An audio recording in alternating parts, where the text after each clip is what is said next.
ठीक है, याद रखना यार, for any solid, liquid and a real gas, the internal energy is basically defined as the random distribution of kinetic and potential energy of the molecules.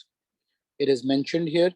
ठीक है, kinetic energy component, please understand the fact that internal energy comprises of kinetic energy plus potential energy, like is the case जो normally होता था, but we are now at a molecular level, right? अच्छा, kinetic energy component is basically, the kinetic energy component exists because of the temperature.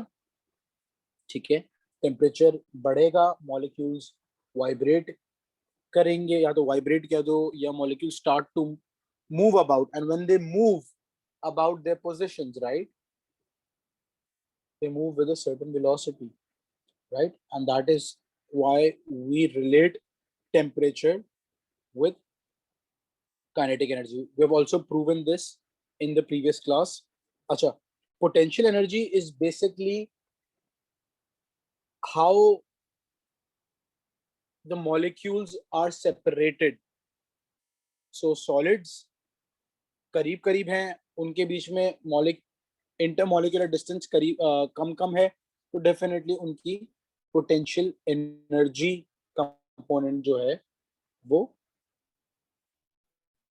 कम हो जाएगा। ठीक, अच्छा, सो ये बात मैंने यहाँ कर दी। फर्स्ट, सॉलिड्स एंड अनरियल,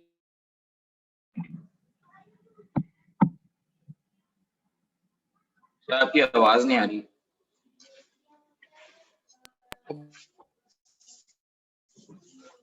मैंने एक बात आपको सिंपली बोली कि जो इंटरनल एनर्जी में जो काइनेटिक एनर्जी कंपोनेंट है, that is because of temperature, and the potential energy component is simply because of the separation between the molecules.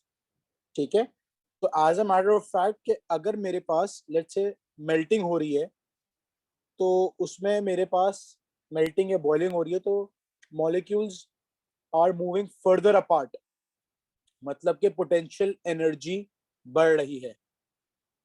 एक और बात याद रखना, दोनों के दोनों प्रोसेसेस एक साथ यहां पर नहीं हो सकते। At one point in time कोई भी एक प्रोसेस हो रहा होगा। ठीक है, तो यही बात मैंने यहाँ मेंशन कर दी है कि the potential energy component of the molecule will depend on the strength of intermolecular forces during melting and boiling, and also during evaporation or sublimation. ठीक है, the bonds will absorb energy, absorb करेंगे दोनों, they will move further apart, right, तो उनकी potential energy component will increase, whereas freezing condensation में the molecules are coming close together and therefore their potential energy component decreases. In case of ideal gas, याद रखना है, ideal gas की property होती थी, there are no intermolecular forces of attraction.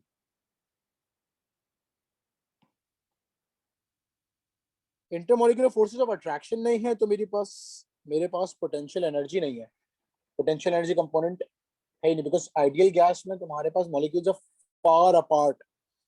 So as a matter of fact, ideal gases will only depend on kinetic energy. ठीक है, तो ये बात मैंने यहाँ मेंशन कर दी है कि potential energy component is zero, hence internal energy will totally depend on the moving forward. आपके पास आ जाता है कॉन्सेप्ट ऑफ वर्क डन. सही है, द फॉर्मूला ये ओ लेवल्स में भी पढ़ाया जाता है कि work is basically pressure times change in volume. This is in case of gases. ठीक है, it is either said to be done on the gas, work is either said to be done on the gas, या work is said to be done by the gas. एक बात याद रख लेना, let's say मेरे पास एक piston है, piston कह लो या एक सिरिंज कह दो. ठीक है, उस सिरिंज में मेरे पास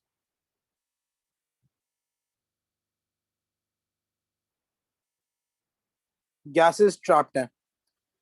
मैं सिरिंज को प्रेस इन कर रहा हूं, मतलब कि यू कैन अज्यूम दैट मैं इस गैस के ऊपर I am doing work on the gas, that is which causes the piston to move down. सही है. Let's say there were gases reacted and produce some sort of a change in volume such that piston खुद बाहर move करने लगा. मैंने कुछ भी नहीं किया.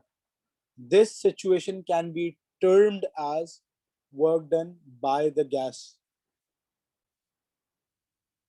बात याद रखना. Let's say in case of work done by the gas,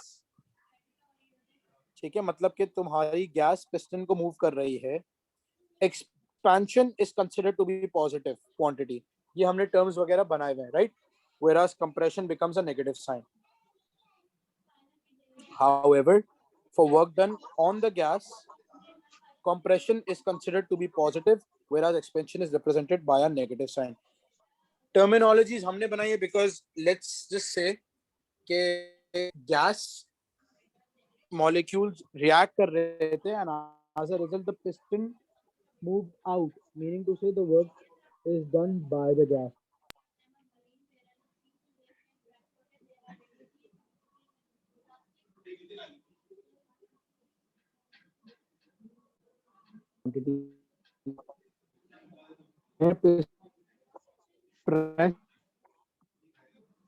sir आवाज आपकी फिर से कट रही है.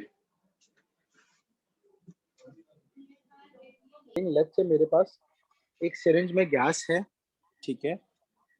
फॉर सम और reason let's say the piston the gas inside the syringe or piston caused it to move outwards, meaning to say work done by the gas. Gas molecules खुद काम कर रहे हैं, दूर दूर जा रहे हैं. That is the reason why they expand and यहाँ पे एक्सपेंशन पॉजिटिव है. मैं सिरिंज के ऊपर फोर्स लगाऊंगा, causing it to move downwards, allowing the molecules to come close together, मतलब कि work done on the gas है. और इसमें तुम्हारा कंप्रेशन हम पॉजिटिव कंसीडर कर लेते हैं. Next topic, first law of thermodynamics simply states that let's say मैं एक सिस्टम को हीट एनर्जी दे रहा हूं. what really happens to that system? So the first law of thermodynamics deals with the idea that what happens to an ideal gas if a certain amount of energy is supplied to it. Some of it is used to increase the temperature, definitely changing the internal energy, while the remaining amount results in the gas undergoing expansion, meaning to say work done by the gas. क्योंकि मैं जब heat supply कर रहा हूँ तो apparently piston should move outwards, right? Piston कह लो या syringe कह लो, doesn't really matter. And this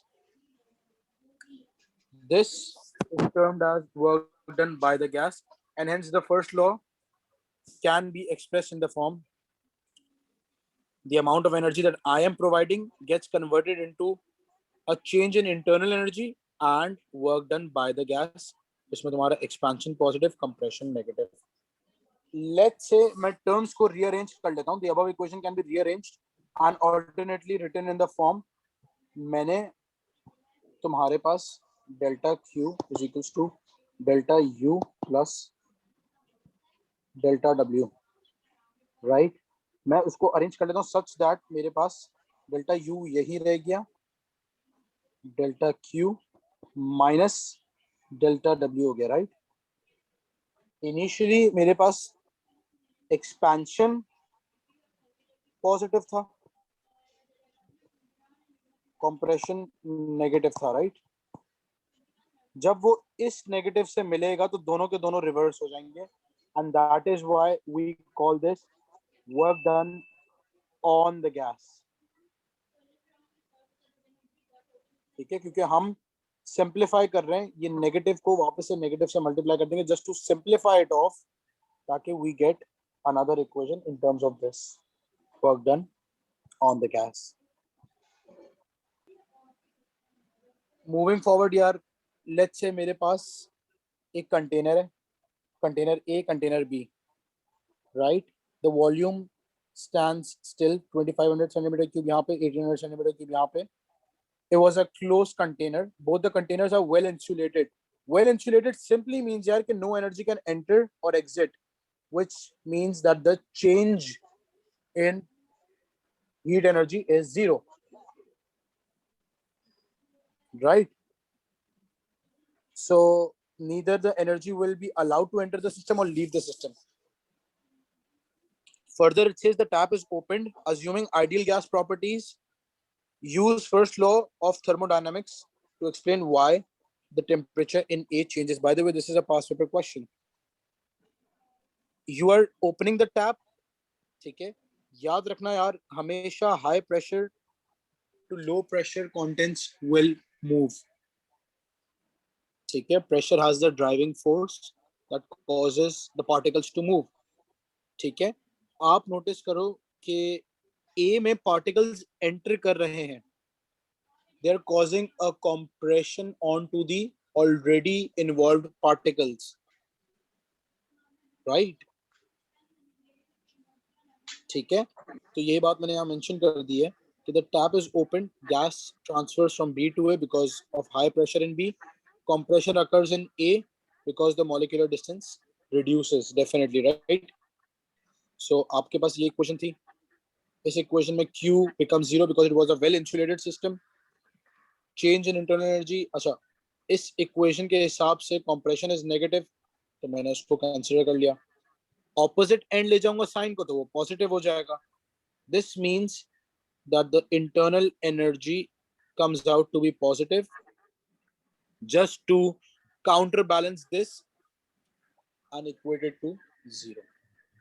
ठीक है, इंटरनल एनर्जी पॉजिटिव है मतलब कि काइनेटिक एनर्जी इंक्रीज कर रही है and thereby temperature is also increasing. Next question हो जाएगा that 1 kg of water 100 degrees Celsius is boiled such that it turns to 1 kg of steam at 100 degrees Celsius. The density of water is provided, density of steam is provided, LV is provided, pressure is provided. Assuming ideal behavior, use the first law of thermodynamics to calculate the change in internal energy.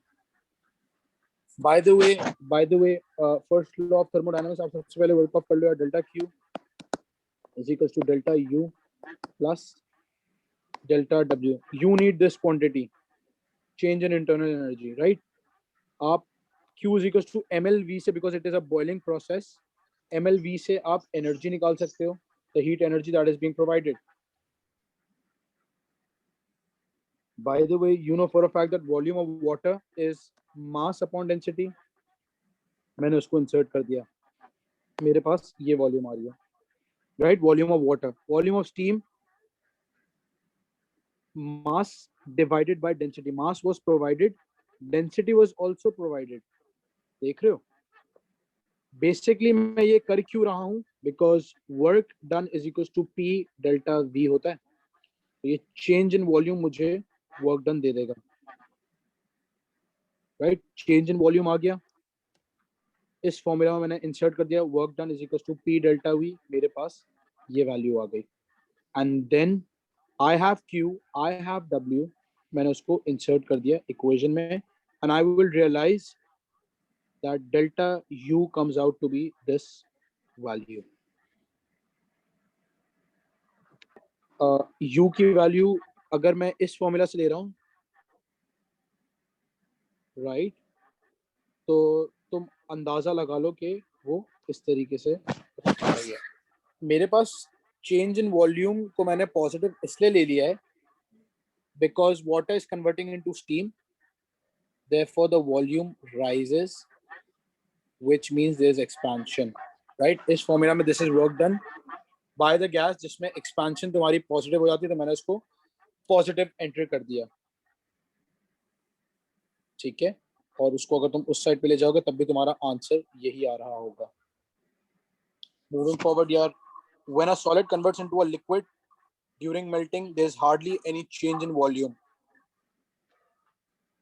and therefore work done is approximated to 0, because तुम्हारा solid का volume जो है वो भी बहुत close होता है, liquid का वॉल्यूम भी काफी क्लोज होता है.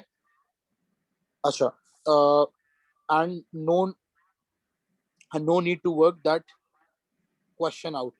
However, if there is a liquid to gas, ठीक है, मतलब कि during boiling the change in volume is not equal to 0, so work done needs to be calculated. Please understand this fact because a lot of past papers have this sort of a technique involved. ठीक है, calculate the internal energy per molecule. Let's say मेरे पास number of moles मुझे calculate करना था, moles is equals to mass upon mr. I'm dealing with water here. Mass मुझे provided है kg. By the way, from chemistry you should realize that moles में मेरा mass grams में convert होता है. तो 1 kg mass को मैंने grams में convert किया, उसको divide by 18 कर दिया to get the moles of water, right? जितने भी moles है उसको number of particles for 1 mole ले लिया मैंने. You could have used this. You could have used the ratio method. 1 mole has 6.02 into 10 to the power of 20. Sir आपकी आवाज slow आ रही है. आप ratio method को भी let's say मेरा 1 mole 10 to the power of 23 particles होते हैं. 55.6. सर आपकी आवाज बहुत स्लो आ रही है. मैं सिंपली ये कह रहा था कि आप इस मेथोडोलॉजी से वर्क ऑफ कर लो, मोल्स निकाला, या फिर आपने डायरेक्ट रेशो मेथड से निकाल लिया कि 1 मोल पे मेरे पास इतने पार्टिकल्स हैं तो 55.6 मोल्स पे x हो जाएंगे and therefore you could work out the molecules of water, right? मुझे चाहिए यार internal energy per molecule. My total number of molecules is this, my internal energy value was this.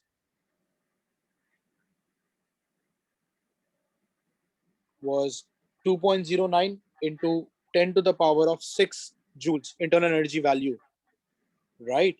तो energy per molecule चाहिए मुझे, total number of molecule से मैंने divide कर दिया तो मेरे पास आ गया this answer. This is the energy per molecule. Next past paper question. Let's say आपको कह दिया गया assuming ideal gas properties suggest which quantity will increase, decrease or stay the same. मेरे पास मैंने values डाल दिए यार. मुझे ये टेबल प्रोवाइडेड था एग्जाम में, ठीक है. The change work done on the gas है यार. On the gas की सीधी इक्वेशन ये हो जाती है.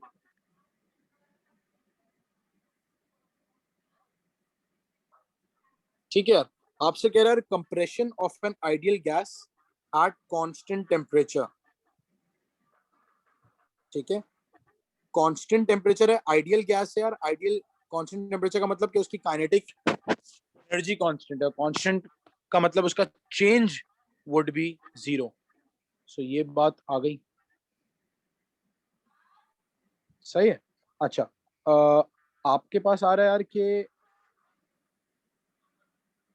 there is a compression work done on the gas में तुम्हारा compression is positive.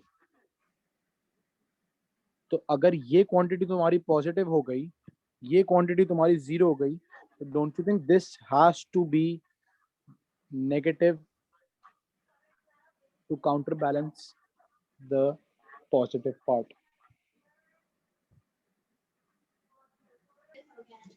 Moving forward, your melting of ice at 0 degrees Celsius to form water at 0 degrees Celsius. Again, we are dealing with work done on the gas, ठीक है, जिसमें compression तुम्हारा positive होता है. Melting है यार, melting में तुम्हारे molecules will move further apart.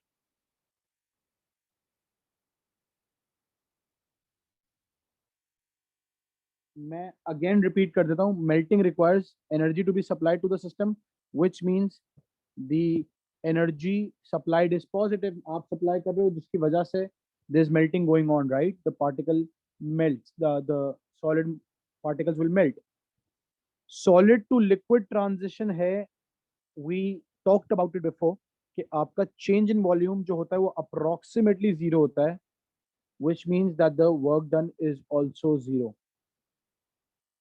ठीक है, तो मेरे पास इक्वेशन से अगर ये पॉजिटिव है, ये मेरे पास 0 है, तो don't you think this should also become positive? The internal energy component should become positive, and that's how it goes.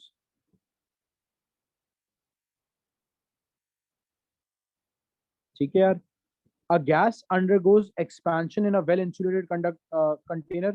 Well insulated मतलब कि there is no chance of energy going in the system or coming out of the system. सही है. Work done on the gas है, expansion is negative.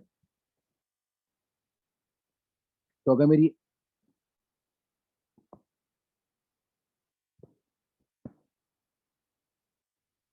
अगर मेरे पास ये negative है, ये मेरे पास 0 है, तो दिस मीन्स के you should also be negative. अगला सवाल आ रहा है यार. An ideal gas 0.4 mole is placed at a pressure of 100 kPa into a container. Its temperature is increased from 300 Kelvin to 450 Kelvin, during which the volume changes from this value to this value. Use the first law to calculate the energy supplied to the system. ठीक है. तुम्हारे पास change in volume आ रहा है यार. Change in volume से तुम्हारे पास W डेल्टा वर्क डन आ जाएगा. Pressure is provided to you. Change in volume आपने दोनों को सब्ट्रैक्ट कर दिया यार. 80 सेंटीमीटर क्यूब को 40 centimetre cube. By the way you need to convert it into metre cube. Please understand that. यहाँ से मेरे पास 8 जूल ऑफ एनर्जी आ गई. राइट. आइडियल गैस है यार. आइडियल गैस में मेरी internal energy is completely dependent on the kinetic energy component. Kinetic energy half mc square या हाफ mv स्क्वायर कह दो. I was provided with a change in temperature. A is a constant. यहाँ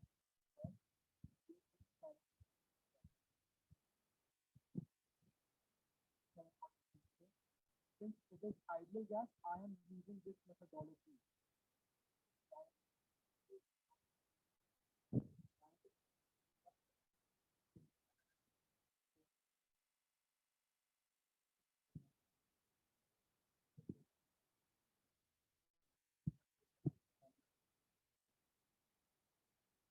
sir आपकी आवाज नहीं आ रही. I am simply stating कि मेरे पास ideal gas थी. Ideal gas में there is no potential energy component, and this is one of the reasons I was provided with a change in temperature, right? तो इस वजह से मैंने ये working use कर ली to work off the kinetic energy, which solely was the internal energy component. फिर मैंने उसको फॉर्मूला में इंसर्ट करके अपनी एनर्जी चेंज वैल्यू निकाल ली. इन प्रेशर वॉल्यूम ग्राफ्स में एक साइकिल आपको प्रोवाइडेड होती है यार. The energy change through an entire cycle is 0. याद रखना. ठीक है. An ideal gas undergoes a cyclic change ABCA. ठीक है. Explain what happens to delta Q during the stage AB. AB में देख लो यार, तुम्हारे पास चेंज इन वॉल्यूम है. वॉल्यूम वाले एक्सिस पे अगर देख रहे हो, जैसे change in volume, pressure is constant, right. तो तुम्हारे पास यहां से वर्क डन आ जाएगा. तो you could use this formula for AB. The volume is decreasing, there's compression, you say that work is done by the gas. ठीक है. Work done by the gas is negative, which means that अगर तुम delta W तुम negative ले रहे हो, इस formula में डाल दो, तो you can then work off. During stage AB यार, during stage AB again, PV is equals to nRT मैं यूज कर रहा हूं यार.